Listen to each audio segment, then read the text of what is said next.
सबसे तेज वही चलता है जो अकेला चलता है, लेकिन दूर तक वही जाता है जो सबको साथ लेकर के चलता है। इसलिए दोस्तों, कोशिश करें जीवन का हर लम्हा अपनी तरफ से हर किसी के साथ अच्छे से गुजरे, क्योंकि ज़िंदगी नहीं रहती लेकिन अच्छी यादें हमेशा जिंदा रहती हैं। इसी सोच और विचार के साथ आप सभी का स्वागत आपके अपने कार्यक्रम धरती धोरारी में। स्वीकार करें कोमल कौशिक का प्रणाम। दोस्तों, कहते हैं मैं चलता गया, रास्ते मिलते गए, राह के कांटे फूल बन करके खिलते गए।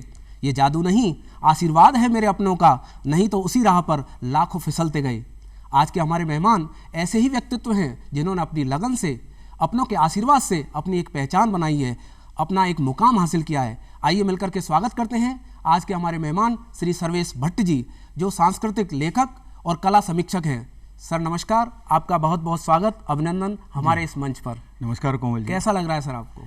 यहाँ के तो हमेशा ही अच्छा लगता है, क्योंकि यहाँ का जो फॉर्मेट है, यहाँ की जो सोच है, यहाँ के जो लोग हैं, यहाँ के जो दर हैं, यहाँ के जो दीवारें हैं, सब में एक परंपरा का एक की महक आती है, एक सौंधी महक आती है। तो यहाँ ना एक उत्सव के समान होता है हमेशा, और लगता है कि कुछ वैचारिक स्तर पर कुछ अच्छी बातें होती हैं यहाँ पर। बहुत बढ़िया जी। हर इंसान की सुबह कुछ खास होती है। अगर हम बात करें, आपकी सुबह की शुरुआत किस तरह से होती है? देखिए साहब, मेरी सुबह तो चाय बनाने के साथ होती है। अच्छा। जी, ये मेरा एक शौक़ है शुरू से ही। मेरी जब शादी भी नहीं हुई थी तब भी मैं सुबह की उठ के चाय बनाता था सबसे पहले, और सबको पिलाता था। शादी के बाद भी मैंने वो क्रम जारी रखा, बच्चे होने के बाद भी वो क्रम जारी रखा। बच्चे तो अगर मैं चाय नहीं बनाऊँ तो कहते आज मज़ा नहीं आया पापा, चाय आप ही बनाओ।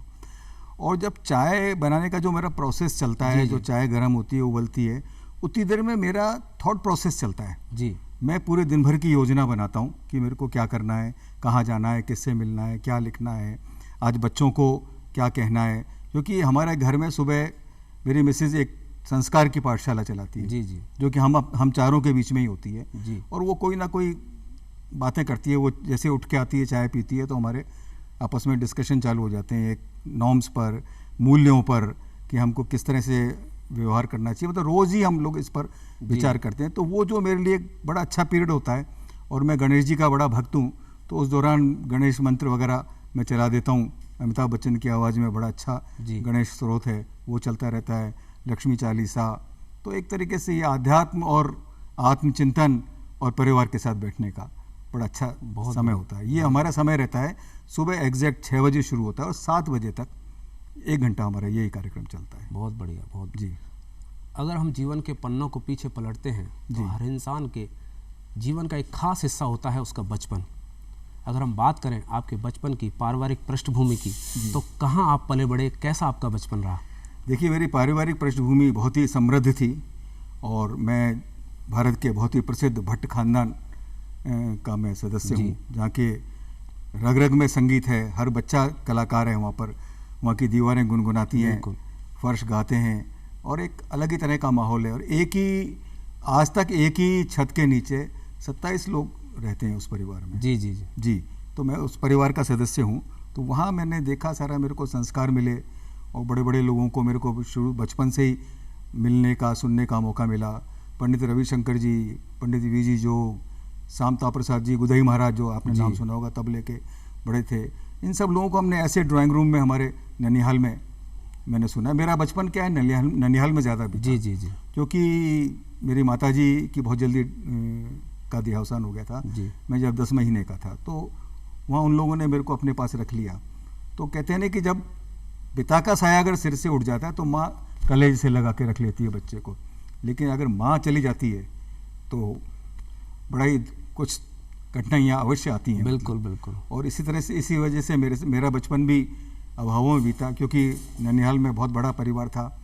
नाना जी के 5 बेटे और 5 बेटियाँ थीं। इतना बड़ा परिवार के साथ हम भी उसी में ही समा गए थे। तो वहाँ मैंने देखा, सीखा सब लोगों से। वो मेरे को संस्कार मिले। मैंने कुछ बजाने की भी कोशिश करी, गुनगुनाने की भी कोशिश करी, लेकिन मेरे दिमाग में एक जुनून था कि मेरे को जल्दी ही आत्मनिर्भर होना है। तो उस दृष्टि से फिर मैं संगीत को नहीं अपना पाया। तो बचपन से जुड़ी बहुत अच्छी यादें हैं मेरे पे। एक याद मैं आपको सुनाऊंगा, बड़ी अच्छी याद है। मेरे नाना जी क्या है, इतने संगीतकार होने के साथ साथ वो एक पर्यावरण प्रेमी भी थे। बहुत अच्छे उनको अपने गार्डन को मेंटेन करते थे, एक एक क्यारी की निकाई गुड़ाई करना, और पौधों से बड़ा प्रेम था। यहाँ तक कि जो पाइप होता है पानी देने का, उसको तय करके रखने का भी उनका एक सिस्टम होता था, और हमको सब सिखाया जाता था। और हमने देखा कि अगर आज पाइप गड़बड़ रख दिया तो डांट पड़ेगी मतलब। तो ऐसे ही मैं एक दिन ऐसे गार्डन में खड़ा था, मेरे को कुछ सोच रहा था मैं, और एक पत्ते को मैं ऐसे ऐसे नोच रहा था। अचानक मेरे को लगा कि पीछे से मेरे किसी ने कान पकड़ के नाखून चुभोया जोर से। तो देखा मैं, नाना जी, तो मैंने कहा क्या हुआ एकदम से? बोले दर्द हुआ? मैंने कहा। बोले इन पौधों में भी जान होती है। बिल्कुल बिल्कुल, ऐसे नहीं नोचते।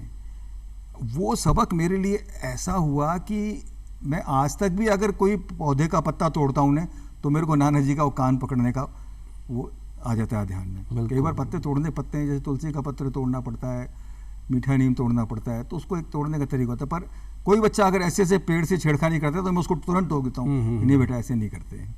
तो ये एक बचपन का मेरा बड़ा वाकया था। बहुत बढ़िया। बचपन की हमारी ऐसी यादें होती हैं, ऐसी बड़ों की सीख होती हैं, जो जीवन भर हमारे लिए जीवन में एक बहुत बड़ा, एक तरह से कहें, हमारे विकास में योगदान देती हैं। बिल्कुल। अगर हम बात करें आपके प्रारंभिक शिक्षा की, तो आपकी स्कूल एजुकेशन कहाँ और कैसे हुई? जी, वो ज़माना तो ऐसा था कि सभी लोग सरकारी स्कूल में पढ़ा करते थे। हम भी वहाँ मोहल्ले के बापू नगर के पास लाल कोठी में सरकारी स्कूल था, वहाँ हमने 8 तक पढ़ा हमने। उसके बाद फिर पोद्दार स्कूल में, क्योंकि उस ज़माने में पोद्दार यूनिवर्सिटी कहलाया करता था। जी। बड़ा प्रसिद्ध स्कूल था वो, और जितने भी दादा लोग हुआ करते थे वो पोद्दार स्कूल से ही निकलते थे। तो वहाँ मैंने शिक्षा करी, और फिर मेरे को जल्दी चूँकि आत्मनिर्भर होना था, तो थोड़ा पढ़ाई में ज़्यादा मैं ध्यान दे नहीं पाया। जी। आपका शुरू से राजस्थान के कला, साहित्य और संस्कृति से बड़ा गहरा जुड़ाव रहा है जी। और 1976 से 1983 तक आपने काफ़ी नाटकों और रामलीला में काफ़ी काम किया है। हाँ, ये आपका सफ़र किस तरह? वो बड़ा स्वर्णिम काल रहा मेरे लिए जी। और ख़ास करके रामलीलाओं से मेरा बड़ा जज्बाती रिश्ता रहा है, गहरा रिश्ता रहा है जी। और उन दिनों क्या है कि टीवी वगैरह तो चले नहीं थे, और बस घर में ही लोग अपने मनोरंजन करते थे, रेडियो सुना करते थे। बिल्कुल। और साल में जब एक बार रामलीला होती थी 10 दिन, तो वो उस मोहल्ले के लिए एक बड़ा पब्लिक फंक्शन होता था, और 10-10 हज़ार लोग एक एक रामलीला में जाते थे, क्योंकि एक एक रामलीला कई मोहल्लों को कवर किया करती थी। बिल्कुल बिल्कुल। तो मैं भी रामलीला देखने जाता था, तो मैं देख के मेरे को लगता था कि यार कभी मैं भी इसमें कुछ रोल करूं, क्या करूं। तो मैंने एक बार रामलीला मंडली से मैंने संपर्क किया जाके, मैंने कहा देखें कोई बंदर का कोई छोटा मोटा रोल मिल जाए। तो वहाँ गया तो उन्होंने मेरे को, थे बद्री प्रसाद शर्मा जी, जो कि उस मोहल्ले में दानदाता के नाम से प्रसिद्ध थे। जी जी। हालांकि वो दान लेते थे, लेकिन उनको लोग दानदाता बोलते थे। अच्छा। तो उन्होंने मेरे को देखा, करा, सुना, बोले अरे तुम तो संगीत के परिवार से हो, मनमोहन जी के परिवार से हो, विश्वमोहन जी के परिवार से हो। मैंने कहा हाँ मैं उसी परिवार से हूँ। जी जी। तो बोले हम तुमको देखते हैं। फिर उन्होंने डिस्कस किया और उन्होंने मेरे को सुमित्रा का रोल दिया। अच्छा जी। तो मैं तो ऐसा खुश हो गया, बड़ा रोमांचित हो गया कि मेरे को रामलीला में इतना बड़ा रोल मिल गया। और मैंने सुमित्रा की प्रैक्टिस चालू कर दी, और हमने करीबन 28 दिन प्रैक्टिस करी, और रामलीला बन के तैयार हो ही जा गई थी। रामलीला शुरू होने से 4 दिन पहले क्या वाकया हुआ कि जो राम का रोल कर रहे थे जी, उनका कहीं एक्सीडेंट हो गया, और वो तबीयत उनका बिगड़ गई, मतलब वो, और वो स्थिति में नहीं रहे कि वो राम का रोल कर सकें। तो अब बड़ी हड़कंप मच गई रामलीला मंडली में कि भाई अब क्या करें। सब ने डिस्कस किया, सब ने अपनी अपनी तरह से सजेशन दी, मीटिंग बुलाई सब लोगों की। तो किसी ने सजेशन दिया कि भाई ये जो है लक्ष्मण को दे दो राम का रोल।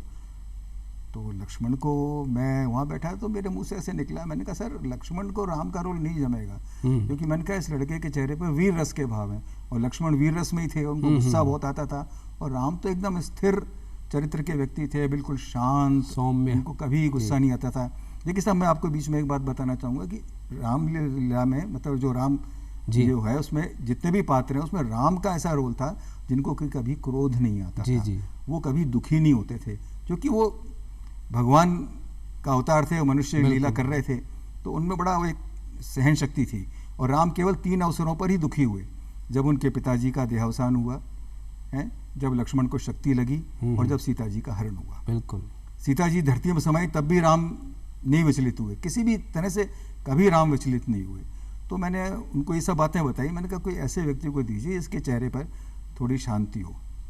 अब मैं ये बोल रहा था, वो जो रामलीला मंडली के डायरेक्टर थे वो मेरे को बड़े ध्यान से देख रहे थे, ध्यान से देखते तो बोले तुम इधर आओ, क्या नाम है तुम्हारा? मैंने कहा साहब सर्वेश भट्ट है मेरा नाम।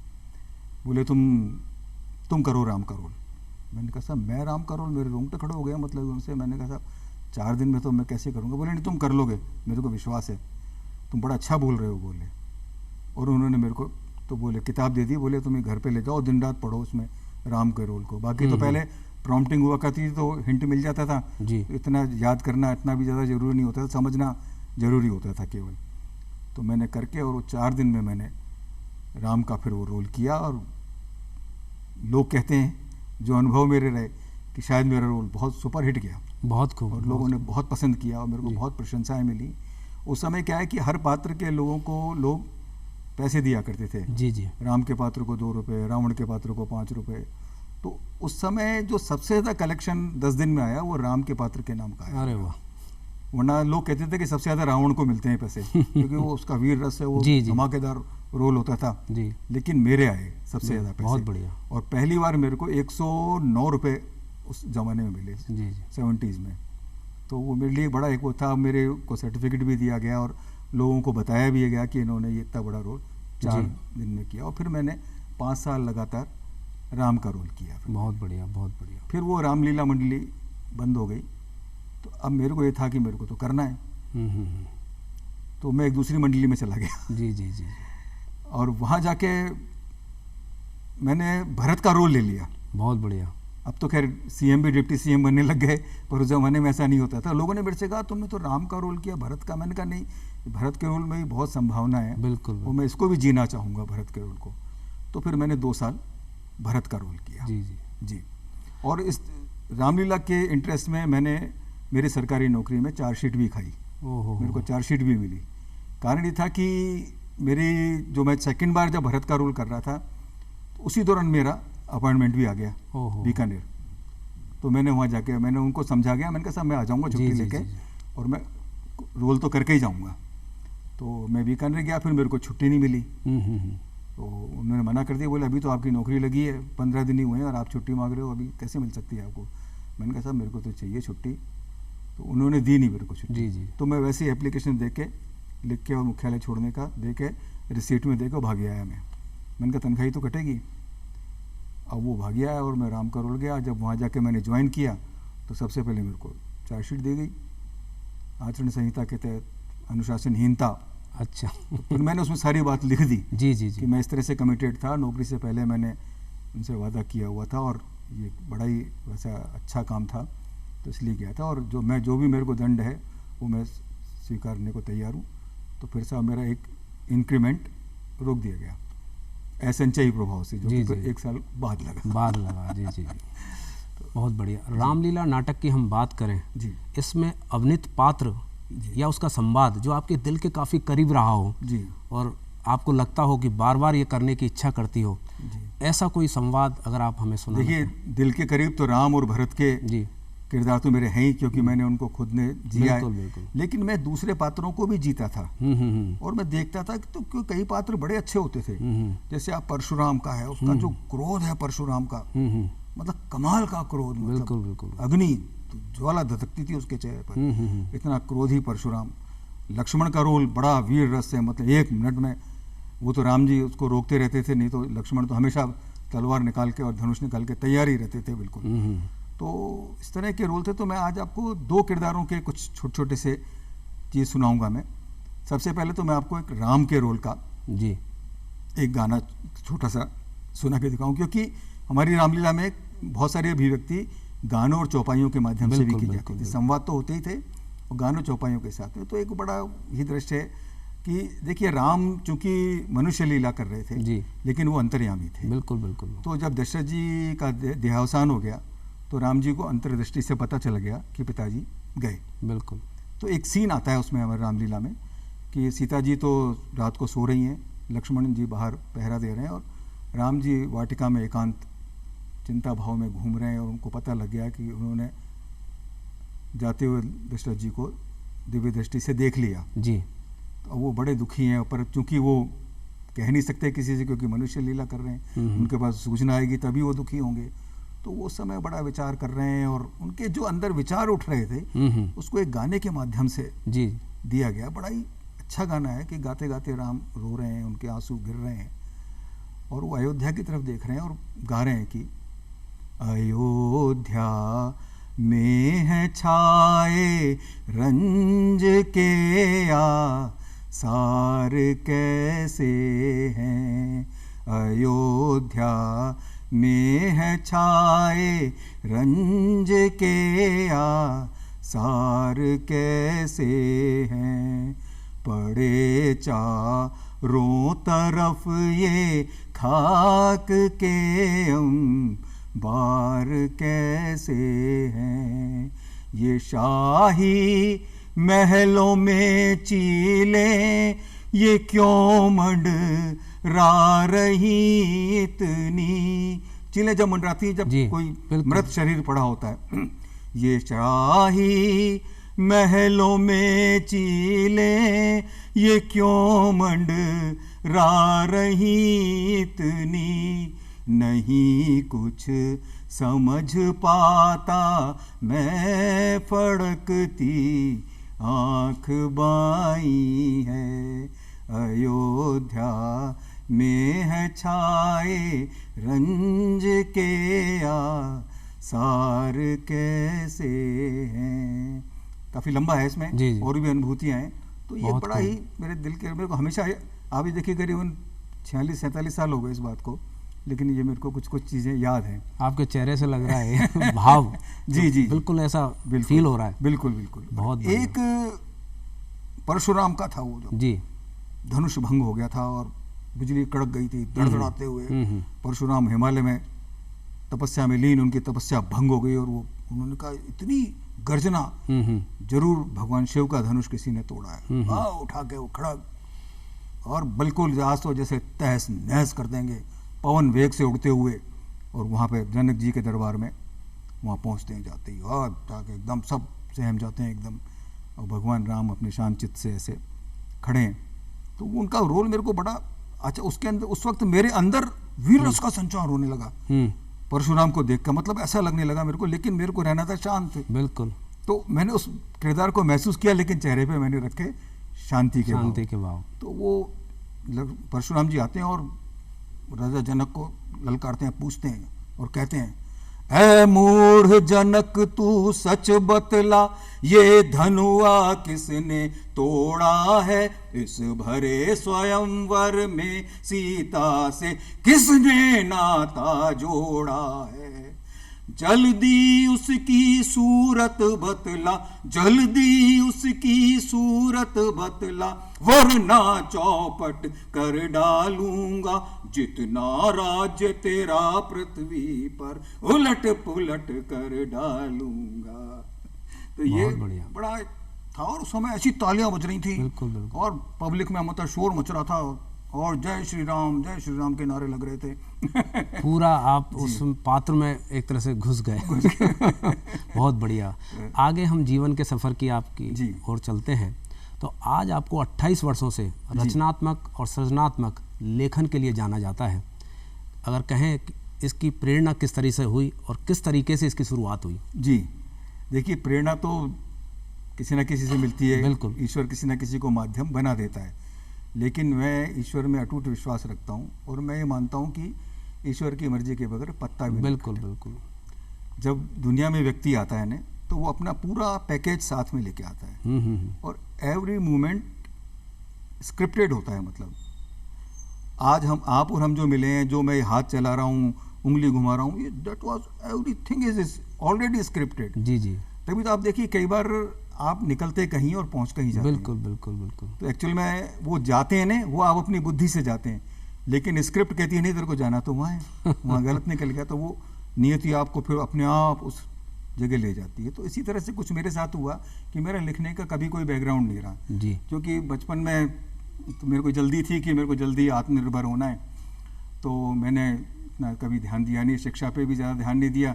सरकारी नौकरी भी जल्दी मिल गई, 22 साल की उम्र में ही तो नौकरी मिल गई, तो ऐसा लगा इसको राजपाट मिल गया। तो वो करके और फिर मैं कर रहा था, मेरा ऐसा कुछ भी नहीं था और मैं बड़ा कमज़ोर था हिंदी में। तो जी जी। आजकल लोग कहते हैं कि सर मेरी हिंदी बहुत अच्छी है और शायद लोग मेरे को इसके लिए बड़ा अप्रिशिएट भी करते हैं। अब क्यों करते हैं तो पढ़ने वाले जाने। तो पर मेरी हिंदी बड़ी कमज़ोर थी और मेरे को कहने में बड़ा अच्छा लगता है कि मैं पहले हिंदी को हिंदी लिखा करता था। अच्छा। और मेरे को कई बार काट के मेरे को लगा था हिंदी ऐसे नहीं लिखते हैं, छोटी की मात्रा को, और फिर मैं भूल जाता था और मैं हिंदी कर देता था, और पत्नी मैं छोटी की मात्रा कर देता था, पत्नी। तो एक बार मेरे को किसी बड़े व्यक्ति ने समझाया कि बोले भाई देखो बेटा, ज़िंदगी में पत्नी का दर्जा हमेशा बड़ा होता है, पत्नी बड़ी होती है, इसलिए पत्नी में बड़ी की मात्रा लगाया करो। पति छोटा होता है, चाहे वो राष्ट्रपति हो, लेकिन उसका दर्जा छोटा होता है, तो उसमें पति में छोटी की मात्रा लगाया करो। बड़ा अच्छा समझाने का तरीका बताया। किसी ने मेरे को ऐसे समझाया, तो वो मेरे को बड़ा वो अंदर से वो लगा। मैंने कहा अब मैं गलती नहीं करूँगा कभी। तो ये मेरा तो बैकग्राउंड था जी। पर अब कहते हैं ना कि देखिए नियति को जो मंजूर होता है वो बिल्कुल कुछ करता है। तो वो ऐसे ही मेरे 2 बड़े नाटकीय क्रम एक ही साथ हुए। मैं 1 मिनट लगेगा आपको बताने में कि मैं रातों रात जैसे कोई सुपरस्टार बन जाता है, ऐसे मैं रातों रात तो उद्घोषक बन गया और रातों रात फिर मैं लेखक भी बन गया। वाकया ये था कि हमारे मामा जी जो पंडित विष्णुमोहन भट्ट साहब हैं, वो अपने पिताजी की याद में एक बड़ा समारोह करते थे यहाँ जयपुर में, रविंद्र मंच पर। तो वो कर रहे थे, तो वहाँ पर अनाउंसर तृप्ति पांडे जी को आना था, तो वो शायद किसी कारणवश नहीं पहुँच पाई।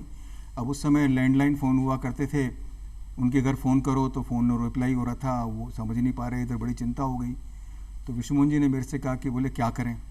तो मैंने विष्णुमोहन जी से कहा, मैंने कहा ऐसे करो आप कर लो, मैं वहीं मौजूद था। मैंने कहा आप करो, अनाउंसमेंट हो जाएगा, बाकी स्टेज का काम हम संभाल लेंगे। तो वो ये कि वो अच्छा कह के चल दिए और फिर 4 कदम जाके फिर वापस पीछे आए।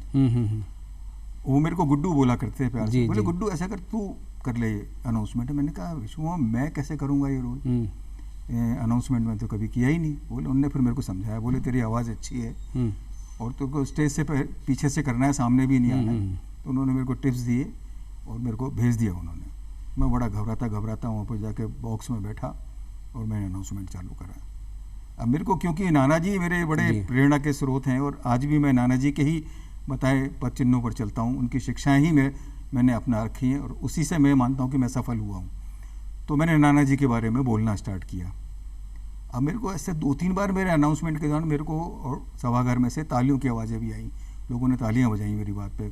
कुछ मैंने शायद शायरी वारी भी बोल दी, पता नहीं, मैंने कभी लिखी नहीं शायरी, लेकिन मेरे मुंह से कुछ ऐसा निकल गया तो वो मैंने बोल दिया। अब वो जैसे अनाउंसमेंट ख़त्म किया, विष्णुमोहन जी और उनकी पत्नी दोनों दौड़ते हुए आए और उन्होंने मेरे को गले से लगा लिया। बोले कमाल है, बोले तुमने तो यार, बोले तुम तो बहुत अच्छा अनाउंसमेंट करा, अब 3 दिन तू ही करेगा अनाउंसमेंट। अच्छा।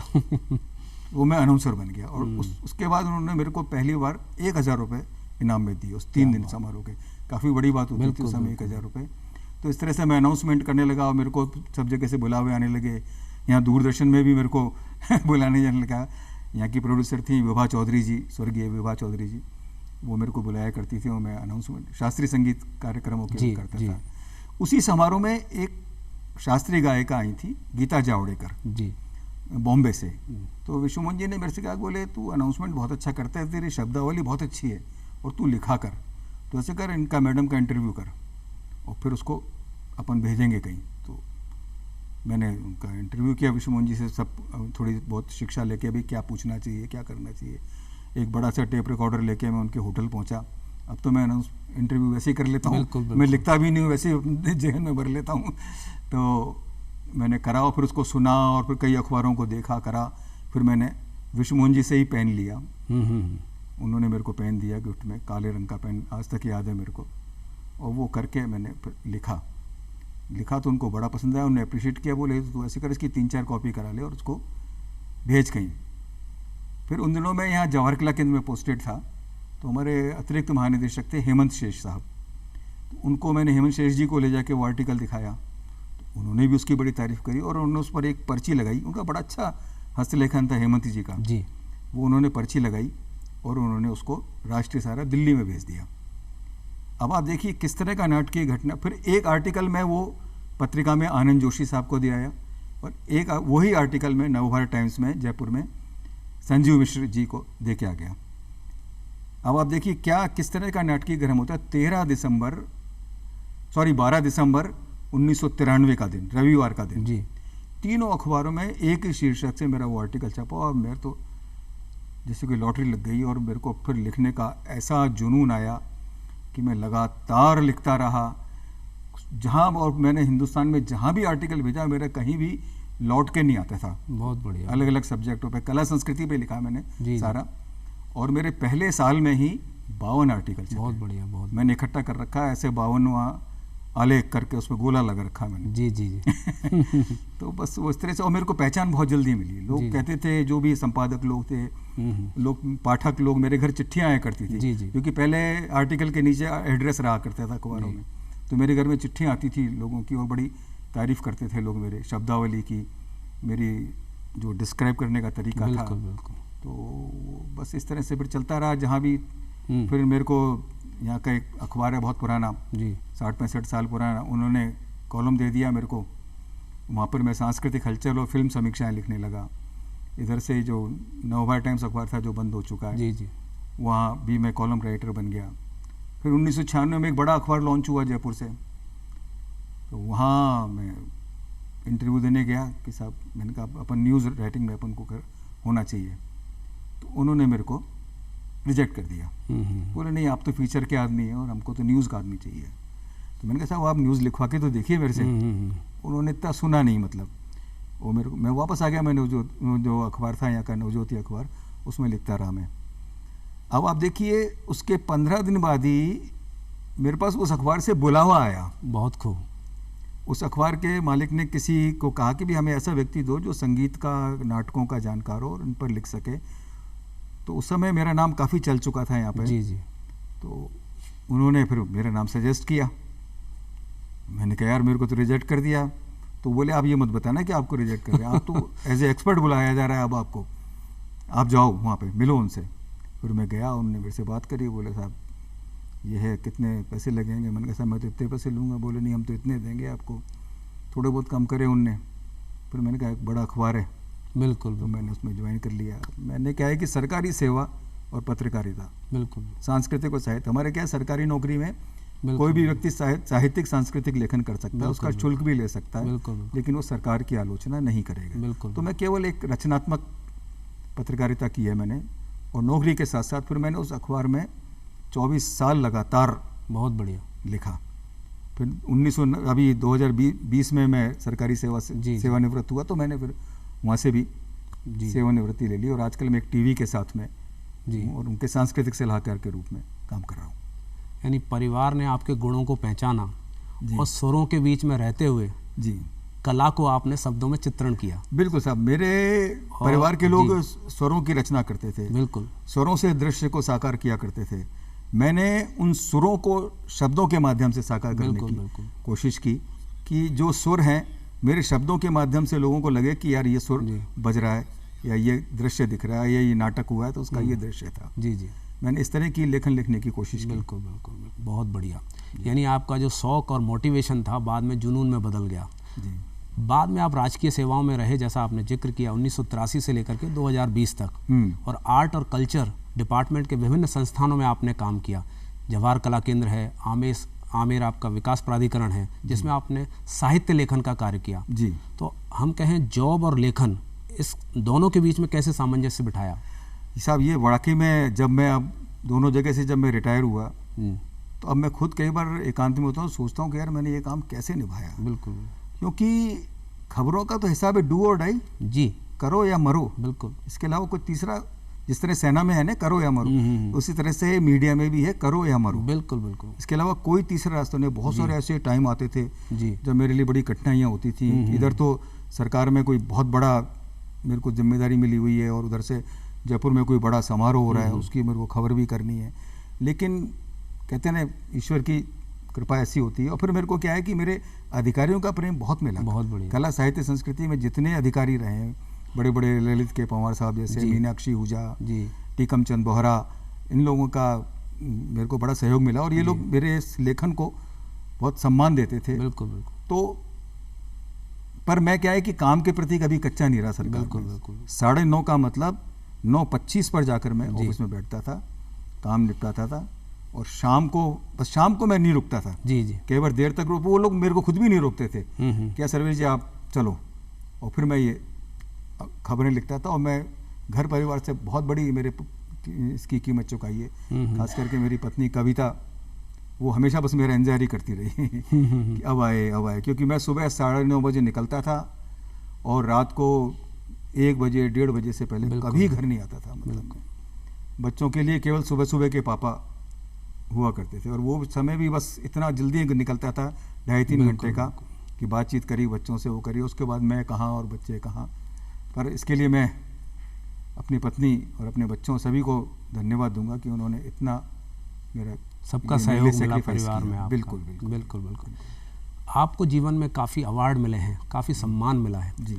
पर आप जिस क्षेत्र में हों, अगर उस क्षेत्र का कोई महान विभूति जी आपके काम को सराहे तो मैं समझता हूँ इससे बड़ा कोई अवार्ड नहीं हो सकता। जी। और आपके जीवन में भारत रत्न पंडित रविशंकर जी और जाकिर हुसैन साहब ने आपके लेखन को बहुत सराहा है जी। वो किस्सा हम सुनना चाहेंगे। बिल्कुल, ये भी मेरे लिए बड़ी किस्मत की बात रही है, और मेरे को सराहना और भी बहुत बड़े बड़े लोगों से मिली। मेरे को अमिताभ बच्चन साहब से भी मिल चुकी है, मेरे को शाहरुख खान से भी बड़ा आत्मीयता मिली मेरे को, लेकिन इन दो से जो मेरे को मिला तो वाकई में एक लेखक के लिए बहुत बड़ी घटनाक्रम था कि पंडित रविशंकर को, मैं जिस अखबार में था, उन्होंने स्पॉन्सर किया प्रोग्राम स्पीक महंगे का, और 2003 की बात है ये। पंडित रविशंकर यहाँ पधारे और महाराणा प्रताप ऑडिटोरियम में उन्होंने अपना कार्यक्रम दिया जी। अब वो मेरे लिए भी अच्छा मौका था कि अखबार स्पॉन्सर कर रहा है तो स्पेस भी खूब मिलेगी। बिल्कुल। तो मैंने टूट के लिख डाला, जो मेरे जितना मैंने महसूस किया सितार को, उन्होंने जो जो बजाया, उनकी एक एक रचनाओं की मैंने व्याख्या करी, राग की व्याख्या करी, कौन कौन से स्वर उनके ज़्यादा उनने प्रभावित किया, ये सब मैंने लिखा। तानें थी तो कितने प्रकार की थी, बहुत बढ़िया, कितने तरह की तानें थी, सरोग तान थी और पलट तान थी, छूट तान थी, सपाट तान थी, सब मैंने सब चीज़ें लिखी और उनके अर्थ भी लिखे कि सपाट तान कैसे लगती है। बिल्कुल। कौन से स्वरों की व्याख्या करके उन्होंने सपाट तान लगे, ऐसे करके मैंने बड़े तन्मयता से लिखा, और वो इतना बड़ा करीबन आधे पेज में, आधे से थोड़ा कम था, उसमें छपा हुआ आर्टिकल। फिर वो अगले दिन पंडित रविशंकर हमारे यहाँ ननिहाल में पंडित विश्वमोहन जी के यहाँ पधारे हो, क्योंकि विश्वमोहन जी उनके ही शिष्य रहे, तो वहाँ पधारे हो, तो वहाँ मैं वो अखबार लेके गया, उनके सामने अखबार रखा, उनने अखबार देखा, पढ़ा, फिर जो अखबार के नीचे ऐसे पट्टी होती ना खाली वाइट सी रहती, बिल्कुल, उन्होंने एक पेन निकाला, उसमें लिखा कि this is not a news, this is a lesson of music. क्या बात। देखिए मेरे अभी भी रोंगटे खड़े हो गए एकदम से, बिल्कुल। और अपने साइन किए उन्होंने। वो चीज़ मेरे लिए एक बड़ी अद्भुत घटना थी कि भारत रत्न सितार सम्राट सुरों का मतलब एक क्या मसीहा जिसको बिल्कुल, वो इस तरह से लिख रहा है अपने लिए। तो ये था। इसी तरह से फिर एक प्रोग्राम हुआ था, जाकिर हुसैन साहब आए थे जयपुर में, अब भीड़ थी प्रोग्राम में जाकिर हुसैन का, तो बिल्कुल लोग उनको सुनने कम देखने ज़्यादा देखने हाँ, वो देखने की चीज़ ज़्यादा है। वो बजाते हैं, वो तो बजाते ही हैं, वो तो लेकिन उनको देखने का बड़ा क्रेज़ है लोगों को। और वो इतनी भीड़ थी, और उस कार्यक्रम में मैं कवरेज के लिए गया था, और मेरे साथ में मेरे जो संपादक हैं नवनीत गुर्जर साहब, जी, वो भी गए। वो भी बड़े, वो खुद भी तबला बजाते थे, तो बड़े मूड के संपादक थे वो, तो वो भी गए। वो फिर बोले कि आज अपन दोनों मिलकर रिपोर्टिंग करेंगे, फ्रंट पेज के लिए मैं करूँगा और सिटी भास्कर के लिए आप करोगे। तो मैंने करी रिपोर्टिंग। अब करिए, कुछ ऐसा हो गया, मैंने कुछ हेडिंग दिया कि राधा का गुस्सा कायदे में, तबले में कायदे बजाए जाते हैं ना, तो उन्होंने राधा का गुस्से को बताया कि राधा का गुस्सा कैसे आता है तबले से, कबूतरों को उड़ने का तरीका बताया। तो मेरा ये हेडिंग गया, वो खबर काफ़ी अच्छी तरीके से छपी, और फिर मेरे को बहुत लोगों के पाठकों के भी फ़ोन आए। फिर अगले दिन क्लार्क आमिर होटल में ये जो मेरे को वहाँ पर जाकिर हुसैन साहब से हम इंटरव्यू करने गए, तो वहाँ मैंने उनको इसी तरह से अखबार दिया। तो उन्होंने अखबार देखा और पढ़ा उसको, फिर मेरे से बोले इसको मैं रख लूँ। मैंने कहा सर रख लिया। बोले भाई मैं अब तक समझता था कि तबला बजाया ही जाता है, जी, आज मालूम पड़ा कि तबला लिखा भी जाता है। बहुत बढ़िया। इसको फिर अगले दिन हमारे अखबार ने टैगलाइन न्यूज़ भी बनाई कि खबर पर जाकिर हुसैन ने ये प्रतिक्रिया व्यक्त करी। तो ये दो वाकई इस तरह से मिलना एक लेखक के लिए बहुत बड़ी बात है जी। एक हम जानना चाहेंगे लेखन में विशेष रूप से ऐसा मुख्य गुण बात क्या है जिसको ध्यान रखना चाहिए? हाँ, लेखन के लिए क्या है, व्यक्ति को संवेदनशील होना बहुत ज़रूरी है, बहुत ज़्यादा ज़रूरी है जी। तो उसके अंदर जो भावनाओं का है ना, ज्वालामुखी फटना चाहिए। जी, बहुत बढ़िया। तो वो जब तक अनुभूतियाँ नहीं होगी ना, तब तक लिखना असंभव है। बहुत बढ़िया जी। और उस क्षेत्र की आपको प्रॉपर नॉलेज भी होनी चाहिए। जी। आज़ादी का अमृत महोत्सव हम मना रहे हैं जी। हम चाहेंगे आज के जो युवा सांस्कृतिक लेखन को अपना करियर बनाना चाहते हैं जी। इसको जोड़ते हुए आज़ादी के अमृत महोत्सव में भी आप क्या युवाओं को संदेश देना चाहेंगे?